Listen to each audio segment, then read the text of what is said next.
Don't die is a brand new construct of how to understand reality. Are you atheist now? Agnostic? I wouldn't even use a word. That it is literally impossible for God not to exist. Logan Paul interviews this guest who says that there is no God and he has no idea. Then I'm going to play another video from William Lane Craig proving and saying that there absolutely has to be a God. So let's get right in. Said that was controversial is that the God thing. And you've done this with religion before, and you have an interesting relationship with religion. Hold on a second. Obviously, in the Mormon Church.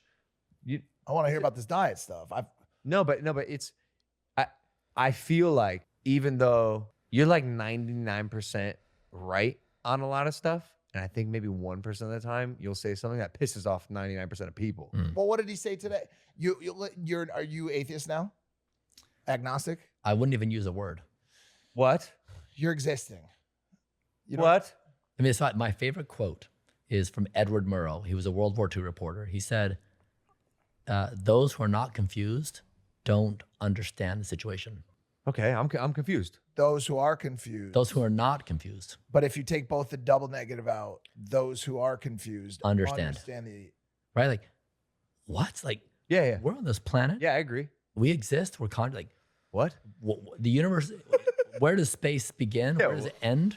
Like, what is... What if the thing that you are confused about and don't know is where God is? Yeah. Yes. This is insane. Insane.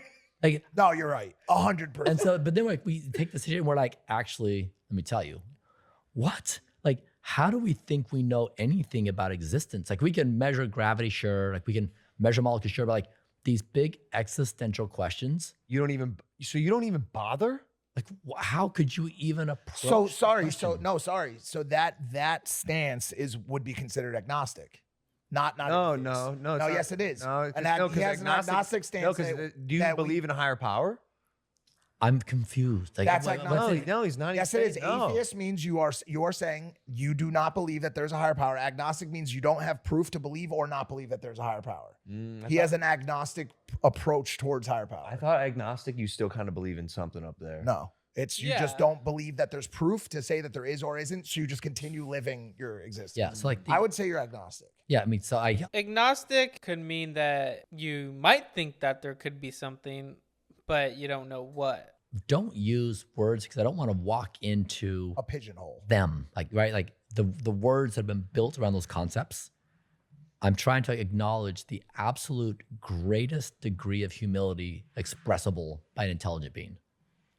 I have no, like, humanity has never known what's going on. Like, every era, every generation brings new knowledge. Like, oh, that's what's going on. It just expands and expands. Like, we're always ignorant. We just don't know to what degree. See, this is funny because it's bleeding into what we talked about in the last episode. He is at the greatest, probably the greatest level of wokeness in saying, I just really don't know. I mean, there's that. I love the power, and I don't know.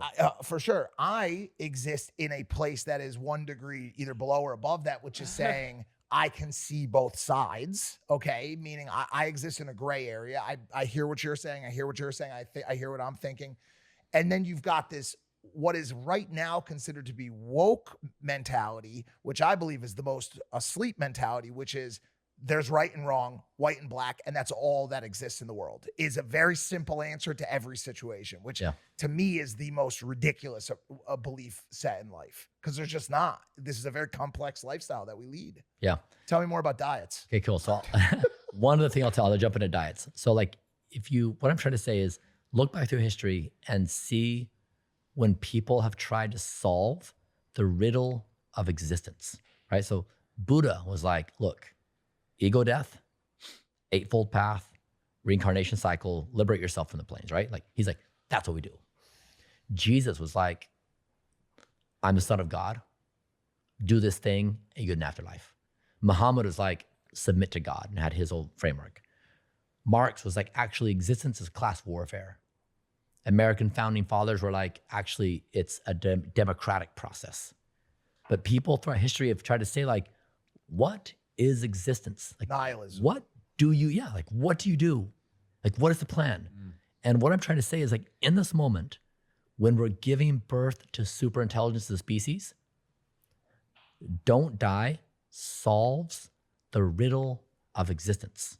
And so when you say like, I might as well eat a burger, you're manifesting an ideology. I think this guy doesn't want to die. He's a billionaire who tries to reverse his aging, and he's trying not to die. So his main thing, and he's like, the main thing is just don't die. Something all within inside of us. We don't want to die, but the question remains is we all will die, and therefore we all have to face the reality that we're going to have to meet our creator. But remember, guys, I have a video here. At the end, I'm going to show you why William Lane Craig thinks there has to be a God. You don't realize it, but you're playing the script of an ideology. And what I'm saying is, don't die is a brand new construct of how to understand reality. And that is, it only makes sense when you're giving birth to superintelligence. No other time in history can you introduce don't die. Like Christianity is don't die, right? It's like, obey these commandments, don't die.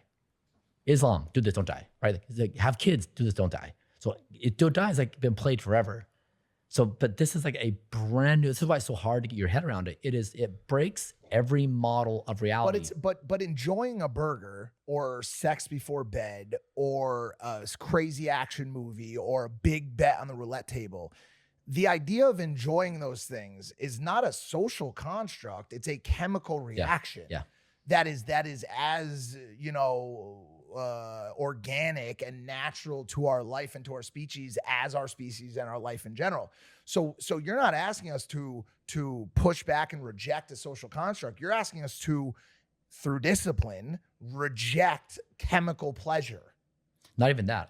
I think I am happier than almost anybody. I think I have a more fulfilled life than anybody. I think that basically, well, you got me beat. Living, like basically saying no to die is the greatest expression of happiness. So people, during this conversation, they assume I must be less than happy than them because I don't cheat with pizza, I don't cheat with burgers and fries.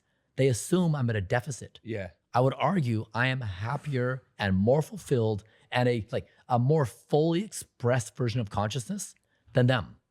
It is a legitimate, better way to exist. Okay, so I wanted to ask you this. When you look at people who are not subscribed to longevity like you are, do you think they're less than?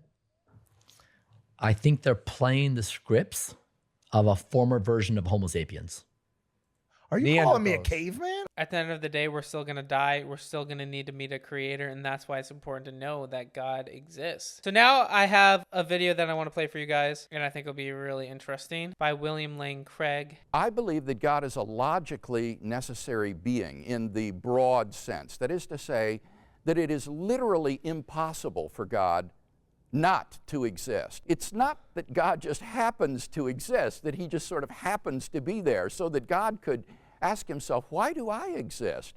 Why is it that a world is real in which I exist? That is absurd. Rather, God, as the greatest conceivable being, is a being whose non-existence is impossible. He is a metaphysically necessary, self-existent being.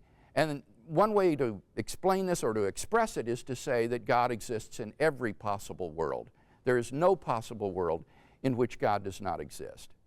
What do you mean by that? I mean that God is, let me start over again. I mean that it's literally impossible for God not to exist. I don't know how I can make it clearer than that.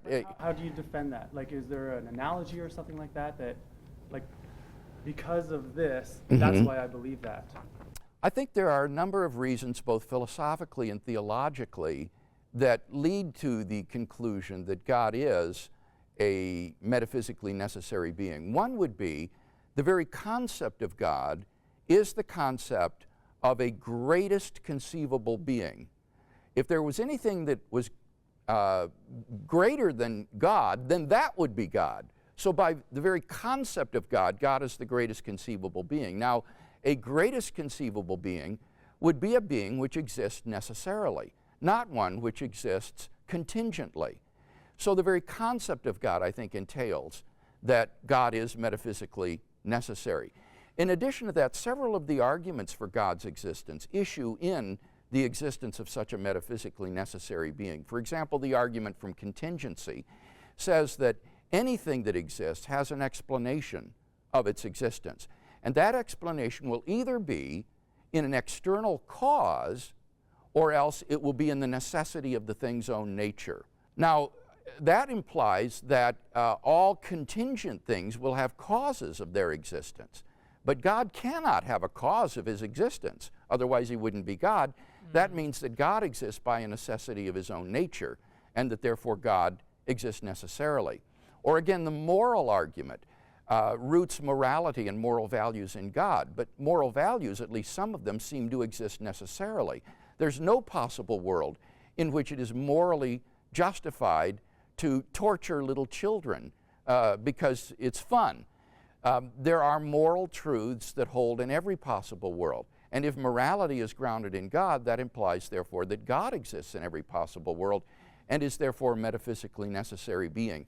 So for all of those philosophical reasons, I think we have good grounds for thinking that if there is a God, he must be metaphysically necessary in his being. Theologically speaking, I think this only makes good sense. God is a being which is worthy of worship, a most perfect being. And I think that a being that exists necessarily is more worthy of worship than one that just sort of happens to exist, that accidentally exists. So theologically, the concept of metaphysically necessary existence also seems to be a richer concept of God than the concept of a God who just happens to be there by accident. So guys, I encourage you to go to Jesus today and know that he loves you and he's longing to have a relationship with you. Put him first. It will be the best decision of your entire life. In the description below, you will be able to click a link to help you to decide to follow Jesus for the first time. It will be the best decision.